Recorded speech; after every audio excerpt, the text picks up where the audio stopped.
ముందు ప్రచారం జరిగింది ఒకటి, తర్వాత అక్కడ వేదిక మీద జరిగింది ఒకటి. తెలుగుదేశం పార్టీ జాతీయ అధ్యక్షుడిగా మరొకసారి చంద్రబాబు నాయుడు గారిని ఎన్నుకున్నారు. ఆయనే ప్రమాణ స్వీకారం చేశారు. అయితే ముందు నుంచి కూడా ఈసారి లోకేష్కి అవకాశం ఇస్తారు, లోకేష్ అవకాశం ఇస్తారు, అందులో కడప పెట్టారు. అసలు ప్రచారం చేసింది ఎవరు? కాకపోతే వర్కింగ్ ప్రెసిడెంట్ ఇస్తారు అనే ప్రచారం అయితే భారీగా జరిగింది. తర్వాత ముందు అసలు ప్రెసిడెంట్ ఇచ్చేస్తే అయిపోద్ది కదా అనేది. కాకపోతే దానికి ఎన్నిక పెట్టారు. వాళ్ళు కూడా ఒక క్యూరియాసిటీ అక్కడ ఏర్పాటు చేశారు. ఒక అంటే ఏదో ఒక ఇంట్రెస్టింగ్, ఒక సస్పెన్స్ అన్నట్టుగా మహానాడులో ఒక 2 రోజులు నడిచింది ఆ తతంగం. ఎన్నికలు ఉంటాయి అది ఇదని. ఫైనల్గా చంద్రబాబు నాయుడు గారిని ఎన్నుకున్నారు. అయితే ఇక్కడ కీలకమైన అంశం ఏంటి అంటే సీనియర్లు అందరూ చంద్రబాబు నాయుడు గారిని కోరుకుంటారు ఖచ్చితంగా.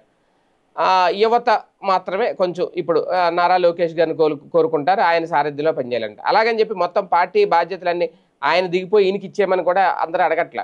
వర్కింగ్ ప్రెసిడెంట్కి ఏమంటున్నారు అంతే. సో మొత్తానికి నారా చంద్రబాబు నాయుడు గారు మరొకసారి అక్కడ ప్రమాణ స్వీకారం చేశారు. పార్టీ జాతీయ అధ్యక్షుడిగా ఇక నుంచి మళ్ళీ మరొక 2 ఏళ్ళు అయితే ఈ పదవి ఉంటుంది. ఆ 2 ఏళ్ళు కొనసాగబోతారు. 2 ఏళ్ళ తర్వాత ఒకవేళ అంటే మళ్ళీ అప్పుడు మహానాడులో అప్పుడు ఏమన్నా మార్పులు చేర్పులు చేస్తూ నిర్ణయం తీసుకుంటారేమో తెలియదు. కానీ ప్రస్తుతం అయితే మొత్తం 21 మంది చంద్రబాబు పేరునే ప్రతిపాదించారట.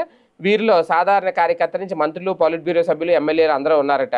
సో ఈ నేపథ్యంలో మళ్ళీ ఆయనకే బాధ్యతలు అప్పచెప్పారు. 1995లో చంద్రబాబు టీడీపీ అధ్యక్షుడిగా బాధ్యతలు చేపట్టారు. అప్పటి నుంచి 3 దశాబ్దాలుగా దాదాపు 30 ఏళ్ళుగా ఆయన ఈ బాధ్యతలు నిర్వర్తిస్తూ వస్తున్నారు. సో ప్రస్తుతం ఇంకో 2 ఏళ్ళు అయితే ఆయనే ఉంటారు.